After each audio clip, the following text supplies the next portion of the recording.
Shalom, meus amigos cristãos católicos, leigos católicos. Eu tenho notícia hoje para te dar. Nós temos uma notícia hoje para te dar. No céu, para entrar no céu tem que ser santo. Não dá para entrar no céu sem ser santo. Não dá para querer entrar no céu, ir para o céu e não querer ser santo ao mesmo tempo. Mas como diria Dom Manuel Pestana, antigo bispo diocesano aqui da nossa cidade de Anápolis, para ir para o céu, para ser santo, basta levar Deus a sério. Então, não precisa fazer grandes milagres, não precisa doar todos os seus bens, não precisa ser mártir para ser santo. Agora tem uma coisa que é absolutamente necessária. Não dá para ser santo sem oração. Não dá para ser santo sem se conectar com Deus através da oração. A oração é básico para a santidade. E é sobre isso que nós vamos falar hoje. Eu te convido para entrar conosco nesse vídeo. Se liga aí.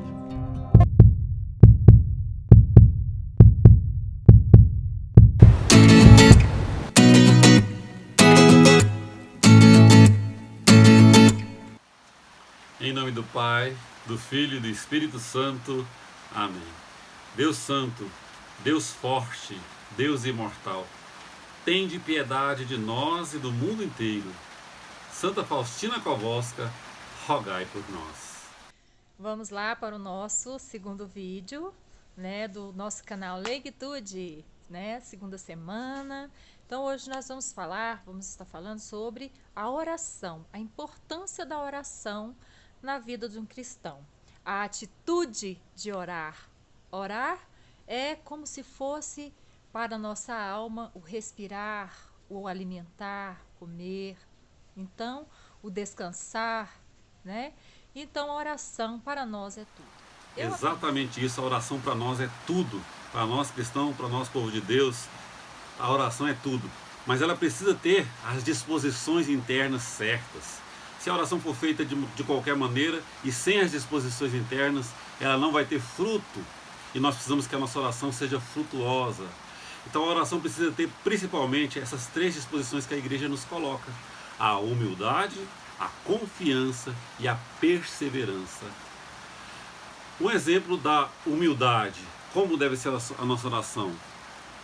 Em Lucas capítulo 18, nos versículos de 9 a 14, é relatado aquela parábola do publicano e do fariseu. Os dois entram na igreja para rezar bonitinho e o fariseu chega lá e fala assim: Senhor, eu te agradeço porque eu sou muito bom, porque eu rezo, porque eu pago dízimo, porque eu não sou igual aquele publicano, que é pecador, eu sou uma pessoa boa. E já o publicano, ajoelhado diante do altar, nem ousa levantar a sua cabeça, e diz: tende piedade de mim, Senhor, porque eu sou um pobre pecador. Então Jesus diz: esse saiu justificado. Entretanto, o fariseu não saiu justificado. Ou seja, a oração não teve valor, porque não teve humildade. Nós devemos reconhecer que Deus é todo poderoso e nós somos suas criaturas, dependentes desse Deus. Nós não temos o poder para resolver as coisas. Nós não temos o poder para dar as soluções para tudo que está diante de nós. Mas Deus tem. Deus sim é todo poderoso, onipotente, onipresente, onisciente. Então, nossa oração deve reconhecer a magnitude, a majestade de Deus Todo-Poderoso e a nossa completa dependência desse Deus. Mas a nossa oração também tem que ser confiante. E aí eu recordo uma historiazinha, falando da confiança.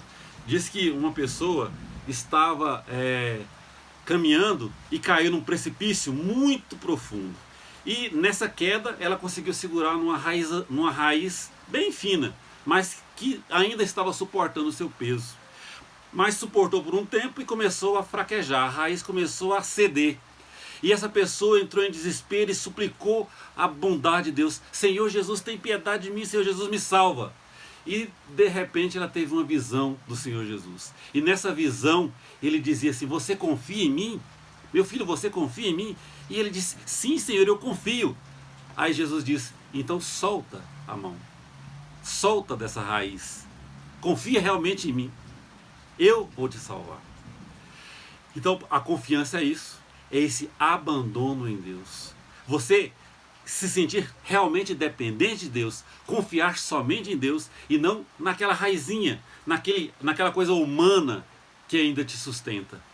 Confiar e abandonar somente em Deus. E eu tenho também sobre isso, sobre essa confiança, um testemunho pessoal.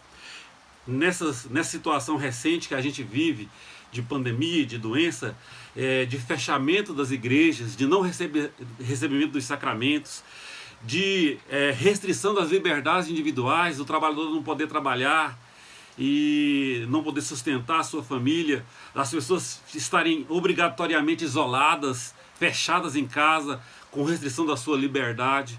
E eu entrei em debates, entrei em lutas, tanto na internet quanto pessoalmente, e queria resolver por mim mesmo essa situação. Achava que eu, com os meus argumentos, seria capaz de ajudar a solucionar todos os problemas. E depois, numa conversa com o meu pároco, o padre Ademir, e também depois de participar do rosário com o Frei Gilson, uma coisa maravilhosa, em que ele arrebanhava só com a oração do rosário, às 4 da madrugada, milhares de pessoas, mais de 200 mil pessoas. Então, com tudo isso, eu vi que, gente, eu estou confiando mais em mim, nos meus argumentos humanos, do que no poder de Deus. Nós temos que nos abandonar em Deus, confiar em Deus. Uma frase que a gente colocou até no nosso Instagram, aqui do Leguitude: nós devemos trabalhar sim, fazer, trabalhar, como se tudo dependesse exclusivamente do nosso trabalho. Mas também nós devemos confiar em Deus e rezar, como se tudo dependesse do poder de Deus. Porque somente Ele é que pode resolver. Nós, com os nossos conhecimentos, com as nossas limitações, jamais vamos poder resolver. Mas Deus sim, Deus pode tudo resolver. Além disso, a nossa oração precisa ter perseverança. Deus não é um fast food, né? Quando a gente pede, Ele tem que dar na mesma hora. Nós precisamos insistir na oração. Se essa oração for da sua vontade, se essa oração não for para a nossa ruína, para a nossa perdição, se o que a gente pede for para a glória de Deus e para o bem da nossa salvação, Ele irá conceder, mas a seu tempo. Né? Nós precisamos insistir na oração. Como está em Lucas também, no capítulo 18, versículo de 1 a 8, né? No início do capítulo 18. Aquela parábola do juiz iníquo, que não queria atender a viúva, né? Que não atendia, mas de tanto ele insistir, ele fez justiça para aquela viúva. Então nós também vamos insistir, pedir e abrir-se-vos-á. Vamos insistir na oração, vamos ser perseverantes na oração. Não vamos esmorecer, porque eu nunca sou atendido e aí eu paro de rezar. Não, a nossa oração precisa ser perseverante. Vamos perseverar na oração. Então, enfim, nossa oração, ela tem que criar essa intimidade com o nosso Deus. Se a nossa oração for vazia, se a nossa oração for só palavras ao vento, se a gente não criar essa intimidade, essa ligação com Deus, a nossa oração é inútil. A nossa oração precisa ser uma elevação da alma a Deus.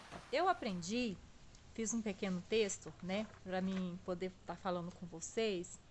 Eu aprendi que oração é uma conversa com Deus, uma elevação da alma para pedir, louvar, adorar e agradecer a Deus. Na vida corrida do dia a dia, temos muitos afazeres. Parece coisa assim impossível tirar um tempo para rezar, para orar. Por quê? Os problemas aparecem e vão tomando dimensões enormes e a gente se sente o quê? Encurralados, sem ter tempo e ainda ter que orar, né? Então, para um bom cristão, para um verdadeiro cristão, orar é tão simples como comer, respirar, descansar. É natural, né? E durante o momento de oração, o que acontece conosco? Nós estamos ligados, estamos online com o céu. E uma simples fração de segundos, nosso pensamento está lá ligado com Deus. Porque desde a hora que a gente levanta, a gente já está agradecendo, já está elevando o pensamento. Sabemos que é importante, então está no nosso coração falar com Deus, agradecer a Deus. Na hora das refeições, a gente pensa, obrigado, Senhor, por este alimento. Na hora de uma dificuldade, um problema surge, meu Deus, me ajude. Mas, quando a gente não interioriza essa importância dentro do nosso coração, isso fica difícil. Isso se torna mais uma tarefa do dia a dia, uma obrigação que você tem que cumprir.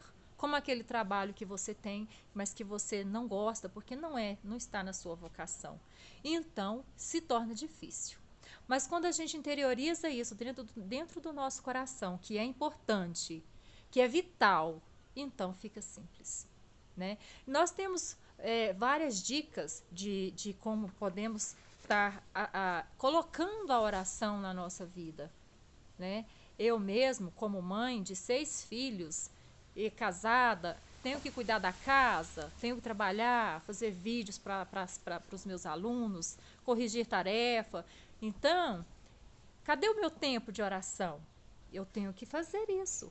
E aí ajuda, inclusive, a você gerenciar o seu tempo. É importante, tem que ser feito, então vamos fazer. É prioridade, né? Então, fica a dica que eu dou para vocês, para todos que estiverem assistindo esse canal, é que interioriza no seu coração. Você não pode viver sem oração. Então essa desculpa de não ter tempo de rezar é a desculpa que a gente escuta o tempo inteiro, né? Ah, não tem tempo para oração. Então o segredo é esse, como a Fabíola está falando aí. Vamos transformar a nossa vida numa oração. Quando você está indo para o serviço, às vezes você está ouvindo música mundana, às vezes você está ouvindo qualquer coisa, é o momento que você pode rezar, tanto o terço como uma oração espontânea. Você está no seu serviço, tem um pequeno intervalozinho, em vez de ficar conversando potoca, conversando coisa fiada, conversando, reserva um tempinho, reza também lá. Né? Nas tarefas de casa, na faxina da casa, no lavar a louça, é um momento que você pode transformar também em oração. Em todos os momentos da nossa vida, vamos nos lembrar de Deus. Vamos transformar a nossa vida realmente em oração. Não é? No mais, vamos fazer todas essas pequenas tarefas com alegria, sabendo que quando a gente faz essa tarefa com alegria, desde o amanhecer até o final do dia, isso já é uma oração. Não é? O fazer as pequenas coisas do cotidiano, as coisas que nós somos obrigados a fazer, mas a gente fazer com alegria, com amor e oferecendo a Deus, isso é uma oração. Então essa é a nossa atitude de hoje.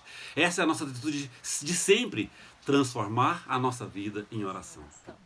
Como que você vai chegar diante de Deus, diante de Jesus, sem conhecê-lo, sem amá-lo, sem ouvi-lo? Então, quando você ora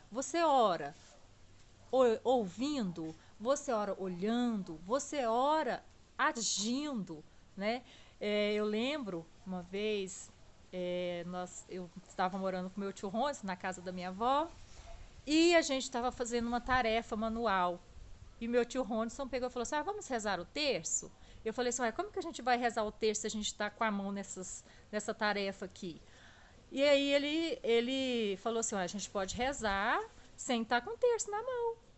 E aí falou, primeira Ave Maria, segunda, terceira, Pai Nosso, Glória ao Pai. E aquilo para mim foi incrível, eu levei para a vida inteira, até hoje. Às vezes eu tô lavando as minhas vasilhas e tô lá rezando meu terço, né? Completando o rosário. E eu gosto muito de rezar aqui na minha casa as 100 Ave Marias, porque a minha menina mais velha aprendeu a fazer aquele nó, né, de fazer terço. Então eu pedi para ela fazer as 100 Ave Marias, porque se a gente levantar e desde da manhã tirar o dia e falar assim, não, hoje eu vou rezar 1000 Ave Marias. Então você pega aquela centena e tira o seu tempo para você fazer isso. Porque se é importante, a gente tem que rezar. Se tem uma decisão importante para você tomar, você tem que elevar o espírito e pedir a Deus a inspiração do Divino Espírito Santo. É como se você tivesse que fazer uma viagem longa, por exemplo, e tivesse que alimentar o seu corpo, né? Hidratar seu corpo, descansar, para depois você ter que fazer essa viagem longa, né? E espero que esse vídeo ajude um pouco vocês. A atitude de orar é importante. Então, fica a dica. Então, gente, vamos colocar aí nos comentários, eu peço que vocês coloquem nos comentários, como é que você reza? Qual é a sugestão que você tem para transformar a vida em oração? Você deve ter alguma sugestão, você deve ter alguma prática. Então, ajude a gente também. Vamos compartilhar esse conhecimento. Vamos transformar as vidas em oração. Então, compartilhe aqui nos comentários como você faz para transformar a sua vida em oração. E também, reze por nós. Reze pela nossa equipe. Ainda é um germe, é uma sementinha. Mas reze pela gente, para que a gente... se for da vontade de Deus, que realmente essa coisa cresça e que a gente possa trabalhar nessa evangelização. E também coloque as suas intenções, que nós também vamos rezar por você. Não é? Se você tem intenções, e todo mundo tem, não é? Nós estamos em oração, nós vamos rezar por você também. E é claro, né? Não se esqueça, ajude a gente a divulgar esse vídeo, ajude a gente a fazer esse trabalho crescer. Então, curta o vídeo, compartilhe esse vídeo com seus contatos, com seus amigos, né? Distribua esse vídeo. Vamos fazer florescer a leiguitude. Vamos ser realmente leigos que tenham atitude. Um grande abraço para vocês e até o próximo.